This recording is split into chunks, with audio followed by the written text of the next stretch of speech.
Thank you, Presiding Officer. And of course, as the constituency member for the area within which Peterhead Power Station is based, I have a particular and long-term interest in this project. It was disappointing that previous attempts to move ahead with carbon capture at Peterhead have as yet come to naught, but we look forward with optimism to where we're now going. A number of people, including the Minister, referred to Professor Stewart Hazeldine, and it's worth just quoting what he says. He says, "The Peterhead carbon capture and storage project is a visionary opportunity for Scotland and the UK. It is the first step towards opening up the North Sea as a global hub for the carbon storage industry and will bring investment and long-term growth to the region." And I cannot disagree with a single word that is said in that context. We shouldn't imagine, of course, that there are no carbon capture and storage projects around the world. There is one in Inner Mongolia, a number of others in China, some in Canada, some in the United States. There is a lignite-based one in Poland.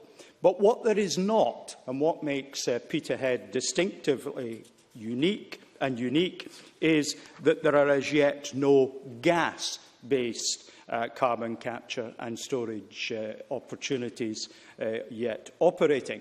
So, for Peterhead, there is that key opportunity. And in the context, whatever we may feel about it, of an increased focus on gas extraction by unconventional means in many other countries, possibly in Scotland, but probably not, there will be a bigger market for the technologies related to carbon capture and storage from gas plants. Now, we have particular advantages in Scotland and at Peterhead. In particular at Peterhead, you're within spitting distance, near enough, within about 4 or 5 kilometres of the St Fergus terminal, which is where the carbon dioxide from Peterhead would be transported, liquefied, purified and pumped out over existing pipelines to now unused oil fields in the North Sea. So we've got the infrastructure in place. And it is worth, of course, also saying that with a pipeline from St Fergus all the way down to Mossmorton and Fife, the connection between Longannet and that pipeline or the route there is not a huge technical challenge. But it is of a different character, and I will say not a great deal about that. Now, pumping the CO2 into subsea reservoirs addresses a number of issues. First of all, gives us a new way of exploiting an asset we have. Yes, it does enable us to get more oil out of the oil fields, and indeed there has been in North America an existing carbon capture and storage system which is deliberately designed to repressurise a field and extract more oil. So we know that works. But, of course, oil is not simply something to put in our cars and our buses for transport. It will, in the long term, be of continuing importance as a feedstock for our chemical industries, long after we've found the technologies to move totally away from it in the transport network. So, getting more oil out of our fields is important. And the £1 billion of government money £1 billion of government money that we're looking at being required to start this industry on its road to success is much less than the tax take there will be from repressurising oil fields and getting more oil out. The tax on that, you'll get your money back. Now, of course, you have to pay now and you get the benefit later, and there are challenges in that.